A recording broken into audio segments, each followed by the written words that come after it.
Et c'est un nouveau rendez-vous sur Sud Radio, fier d'être français, on aurait pu l'appeler fier d'être français et enfant de la République.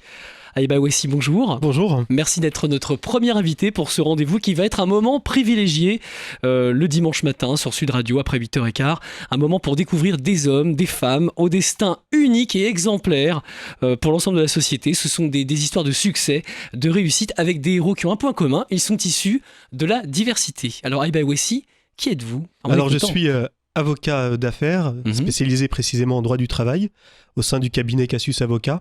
Je suis également maître de conférence, donc j'enseigne le droit du travail à l'université de Rouen. Et puis, j'ai une autre vie qui est celle qui m'occupe beaucoup en ce moment, c'est que je préside le Club 21e siècle, qui est un club qui œuvre pour une vision positive de l'égalité des chances et de la méritocratie républicaine, ce dont on peut parler ce matin si vous le souhaitez. Voilà, et ce rendez-vous, naturellement, puisque ce rendez-vous sur Sud Radio, il sera évidemment en partenariat avec le Club 21e siècle que vous présidez. On va en parler dans quelques instants. Juste avant, je sais que vous n'aimez pas trop parler de vous. On aimerait bien un petit peu en savoir plus. D'où venez-vous ? Quel âge avez-vous ? Alors, je suis Il un était peu une pudique, fois. effectivement. Mais ce que je peux vous dire très clairement, c'est que moi, je suis lorrain d'origine de naissance, plutôt, parce que je suis né à Nancy. Et puis, j'y ai grandi, et issu d'une famille aux parents qui sont d'origine marocaine. Et puis, voilà, j'ai un parcours... Vos parents sont nés au Maroc ? Exactement, et puis j'ai un parcours classique comme beaucoup de Français qui ont des origines diverses et variées, donc un parcours à l'université où j'ai étudié le droit pour terminer par un doctorat de droit à Paris 2 Assas, voilà, et puis j'ai ensuite passé les concours d'avocat et le concours de maître de conférence. C'est venu voilà. d'où cette vocation pour être avocat, pour le droit ? Alors pour ma part, c'est une véritable vocation, en effet, c'est venu d'une personne, Perry Mason. Vous connaissez ? Écoutez, mettez votre casque un petit peu, écoutez la musique, ça va vous rappeler des souvenirs à mon avis, même pour tous ceux des enfants des années 80. Hein, c'était une série avec un avocat, c'est ça ? Sur la 2 ? Exactement. Et dans cette série, ce qui me plaisait en fait dans cet avocat, c'est que c'est la musique exactement de... Ah là, je vous sens parti, revenez avec nous Aïba. Dites-moi, donc en fait quand vous avez regardé cette série, vous vous êtes dit, ça sera moi quand je serai adulte ? Bah, tout à fait, pour une raison très simple, c'est que j'ai toujours souhaité lui ressembler. C'est un avocat qui avait une particularité. Il est classe, exactement, charisme, mais surtout qui avait une particularité, c'est qu'il défendait la veuve et l'orphelin. C'était un peu la voix des sans-voix.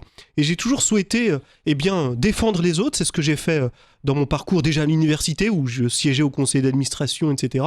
Mais aussi au-delà, lorsque je suis devenu avocat, j'ai toujours souhaité défendre les autres, et c'est ce qui m'a amené à partir en mission humanitaire à plusieurs reprises, avec Avocats sans frontières par exemple.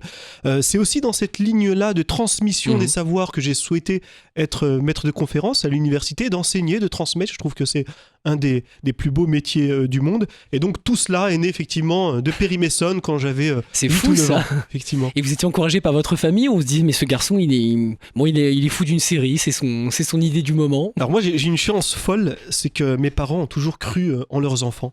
Ils nous ont toujours inculqué une chose, c'est que tout est possible si on travaille. À une condition, c'est le travail. La méritocratie, c'est ça ? Exactement. Et c'est aujourd'hui ce qu'incarne d'ailleurs le Club 21e siècle. Il incarne cette méritocratie républicaine, parce que je ne suis pas le seul. On est 600 membres au sein du Club 21e siècle. Ils ont tous des parcours exceptionnels.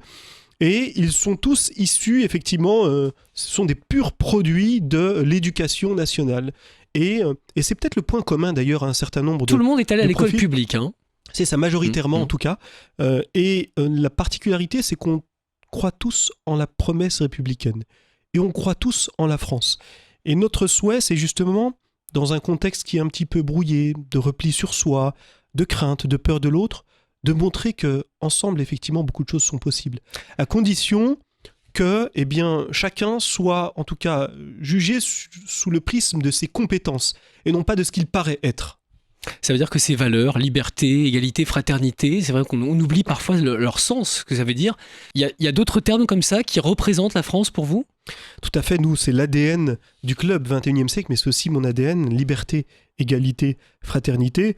Moi, je suis convaincu que la France, elle est riche de toutes ces diversités et qu'il faut s'engager pour une société plus inclusive qui donne sa chance à la jeunesse, qui donne sa chance à tous les talents, d'où qu'ils viennent. Et c'est l'égalité des chances. Exactement. Et en réalité, si vous le souhaitez, notre souhait, c'est de passer d'une égalité proclamée à une égalité réelle. Et ça, c'est tout un travail. Alors, c'est bien beau de le dire. Ensuite, il faut développer un certain nombre d'actions. Et c'est ce que on essaye modestement de faire au Club 21e siècle, on n'y arrive pas trop mal. Alors, vous nous en parlez depuis le début, pour les auditeurs de Sud Radio qui nous écoutent, qu'est-ce que c'est en fait, en quelques mots, ce Club 21e siècle? Alors très simplement, c'est un club qui a été créé en 2004 et qui a vocation à travailler pour le bien commun. Et comment est-ce qu'on travaille ? Eh bien, on essaye de on essaye de décloisonner l'organisation des entreprises, de la société. On souhaite que l'on sorte habituellement des zones de confort classiques pour aller donner sa chance à chacun. Et comment on le fait ? On le fait à travers 2 actions. On fait de l'accompagnement de talents, de potentiel. Nos membres sont tous des membres qui ont un parcours de réussite et qui donnent de leur temps pour accompagner des jeunes étudiants ou des jeunes créateurs d'entreprises sur tous les territoires de la République. Et puis le deuxième volet de notre action, en plus de l'accompagnement de talents, c'est que nous avons des actions d'influence auprès des décideurs politiques, économiques et dans le domaine des médias. C'est-à-dire qu'on produit des actions concrètes pour ouvrir les entreprises, les médias. Au-delà de leur écoute, il y a encore beaucoup de boulot à faire pour se parler vraiment clairement. Est-ce qu'il existe encore ce plafond de verre ? Est-ce qu'il faut encore le repousser ? Complètement. Et c'est la raison de notre existence, c'est que non seulement le plafond de verre, il existe, il faut le briser, mais l'ascenseur social, il fonctionne mal. Et c'est ce qui explique aujourd'hui qu'on a aussi des concitoyens qui se replient sur eux-mêmes et qui doivent, bien au contraire, avoir une vision un peu plus positive de ce qui marche. C'est ce qui est inconvénient en France, c'est que notre pays, il a tout pour réussir. On est parmi les premiers mondiaux dans plusieurs domaines. Et tout ce que l'on voit, c'est uniquement ce qui ne marche pas. Au club, on veut à l'inverse montrer ce qui marche, des exemples qui fonctionnent, des rôles modèles. C'est vrai qu'on parle souvent des trains qui arrivent en retard et pas assez des trains qui arrivent à l'heure. Nous, on veut parler des trains qui arrivent à l'heure. Votre vision de la France pour demain, c'est quoi ? Écoutez, ce que je souhaite... On est en période électorale, tout est possible. Exactement. Et d'ailleurs, pour tout vous dire, on travaille avec l'Institut Montaigne et Terra Nova et le Club 21e siècle. Qui sont des clubs de réflexion aussi. Exactement, sur un rapport sur l'égalité des chances. Oui. Ce que je souhaite, c'est très simple, c'est en tout cas modestement participer à construire un avenir inclusif, de tolérance, où chacun d'entre nous va pouvoir changer la représentation que la France a d'elle-même.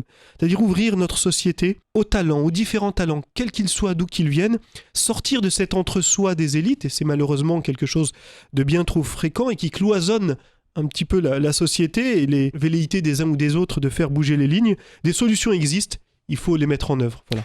Aiba Ouessi, donc avocat, président du Club 21e siècle, premier invité de ce nouveau rendez-vous. Fier d'être français sur Sud Radio. Merci et bon dimanche. Merci beaucoup et bonne continuation à cette émission.